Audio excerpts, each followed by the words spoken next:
The complete work of Swami Vivekananda, video 38. 26. The means of destruction of ignorance is unbroken practice of discrimination. This is the real goal of practice, discrimination between the real and the unreal, knowing that the Purusha is not nature, that it is neither matter nor mind, and that because it is not nature, it cannot possibly change. It is only nature which changes, combining and recombining, dissolving continually.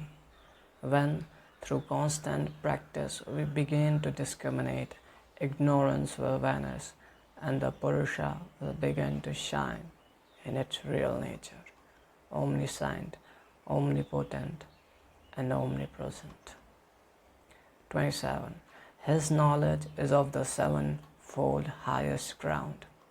When this knowledge comes, it will come as it were in 7 grades, one after the other, and when one of these begins, we know that we are getting knowledge. The first to appear will be that we have known what is to be known. The mind will cease to be dissatisfied while we are aware of thirsting after knowledge. We begin to seek here and there wherever we think we can get some truth, and failing to find it, we become dissatisfied and seek in a fresh direction. All search is vain until we begin to perceive that knowledge is within ourselves, that no one can help us, that we must help ourselves. When we begin to practice the power of discrimination, the first sign that we are getting near truth will be that dissatisfied state will vanish. We shall feel quite sure that we have found the truth and that it cannot be anything else but the truth. Then we may know that the sun is rising, that the morning is breaking for us, and taking courage, we must preserve until the goal is reached. The second grade will be the absence of all pains. It will be impossible for anything in the universe, external or internal, to give us pain. The third will be the attainment of full knowledge. Omniscience will be ours. The fourth will be the attainment of the end of all duty through discrimination.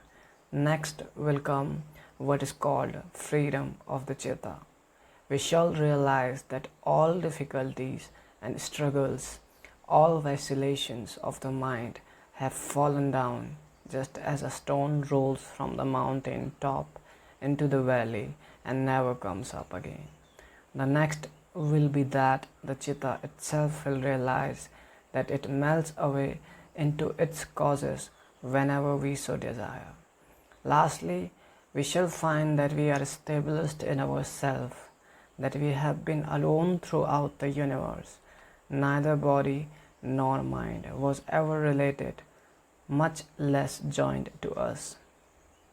They were working their own way, and we, through ignorance, joined ourselves to them. But we have been alone, omnipotent, omnipresent, ever blessed. Our own self was so pure and perfect that we required none else. We required none else to make us happy, for we are happiness itself.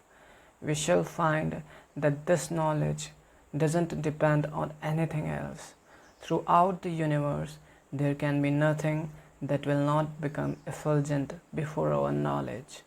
This will be the last state, and the yogi will become peaceful and calm, never to feel any more pain, never to be again deluded, never to be touched by misery.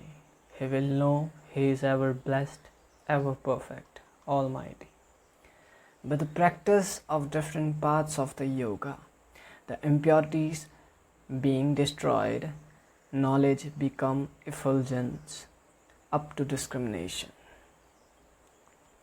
Now comes the practical knowledge. What we have just been speaking about is much higher. It is away above our heads, but it is the ideal. It is first necessary to obtain physical and mental control. Then the realization will become steady in the ideal. The ideal being known, what remains is to practice the method of reaching it.